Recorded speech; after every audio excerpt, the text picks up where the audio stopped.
but it's true. Now, when I proposed to my wife, we were in law school, and I said, honey, I come with $120,000 worth of law school debt and a cemetery plot on a mountainside in eastern Kentucky.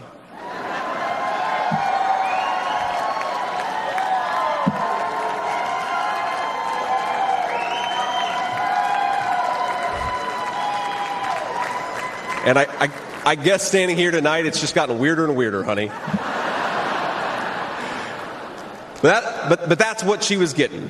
Now, that cemetery plot in eastern Kentucky is near my family's ancestral home. And like a lot of people, we came from the mountains of Appalachia into the factories of Ohio, Pennsylvania, Michigan, and Wisconsin.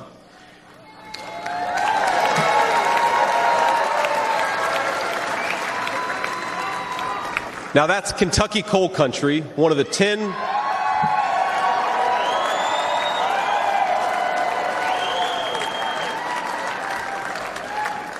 Now, it's one of the 10 poorest counties in the entire United States of America. They're very hardworking people, and they're very good people. They're the kind of people who would give you the shirt off their back even if they can't afford enough to eat. And our media calls them privileged and looks down on them. But they love this country, not only because it's a good idea, but because in their bones they know that this is their home. And it will be their children's home, and they would die fighting to protect it.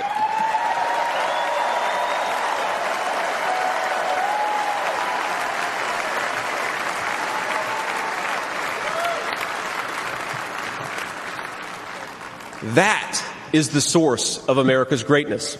Yes, I believe you've seen this. After listening to J.D. Vance, have you seen anything too controversial about this speech? The way the mainstream media is turning this speech into something else, I don't understand. It is important I show you that video. Taking a look at this article, liberal media freak out, crying white nationalism over J.D. Vance wanting to bury wife with his family. I don't see that as a problem. When you look at this video, you will not see it. But the story is changing. When I look at what these people are doing, they just like to create problems where there seems to be no problem. They are freaking out. I don't see where there's a problem with J.D. Vance. Liberal media will always struggle to find one. If you are not subscribed to this channel, please endeavor to do that. I know that there was not the same red meat sort of blood and soil nationalism that you might hear in, I don't know, other parallel universe Republican conventions.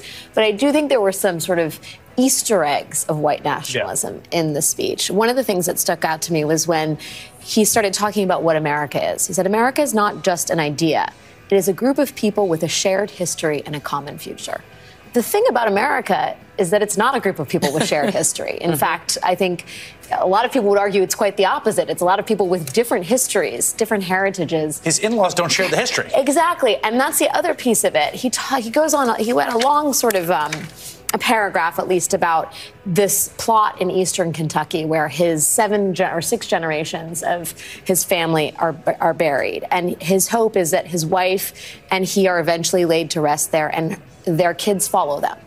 And I sort of understand the idea of sharing the burial plot, but it also it reveals someone who believes that the history that the family should inherit, and indeed the history that should be determinative in the story of the Vance family, is the history of the Eastern Kentucky Vances, and not the Vances from San Diego, which is where his wife is from and where her Indian parents are from. But in America, it doesn't always have to be the white male lineage that trumps that defines the family history, that branch of the tree supersedes all else. And I just think the construction of this notion reveals a lot about someone who fundamentally believes in the supremacy of whiteness and masculinity. And it's couched in a sort of halcyon, revisitation of his roots, but it is actually really revealing about what he thinks matters and who America is. And that America is a place for people with a shared Western background. And that is the idea of America. That is the nation of America that he wants to resurrect. Yes, these people are full of it. They will go out there to search for racism. What this lady actually said here, it is just to create an imaginary problem, searching for racism. All right. Isn't for these kind of short-term electoral calculations. He matters because of what he means to the Republican Party long-term. This is cementing a kind of nationalism. Yeah. Now, Trump, to your point, I agree with you. He's an instinctive, impulsive, intuitive nationalist. J.D. Vance is an ideological nationalist. That's a much more dangerous virus because he can polish this stuff and make it seem palatable to people. He can sell this stuff to Silicon Valley. He can sell this stuff other places. And what it does is it locks the Republican Party on a pathway that I think is dangerous for the world. Again, the Ukrainians are now in deep trouble. NATO is now in deep trouble.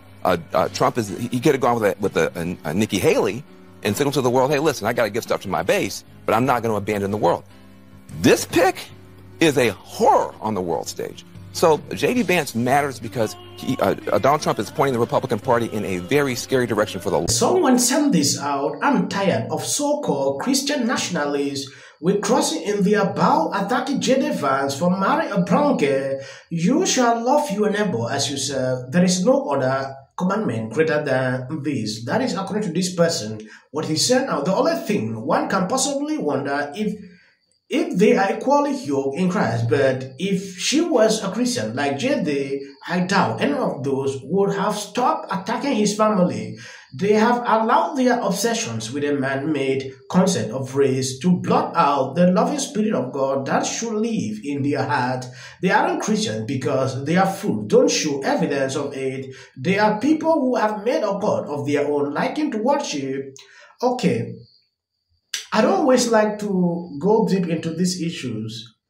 MSNBC trying to create this problem for this man is uncalled for. Sometimes it's just even good to ignore them. But we cannot do that because you need to call it out. Yes, if you notice, for 2 days now, I'm not able to put out videos like I do before. I'm not feeling too well, reason I decided to reschedule and take rest. But I'm able to put out 1-2 videos a day.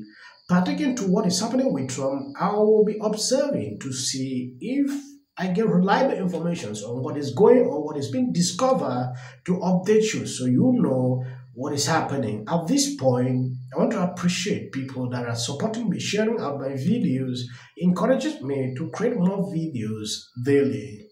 For people saying they can understand me, if you understand me, please drop on the comment section. Part of the reason that J.D. Vance matters isn't for these kind of short-term electoral calculations.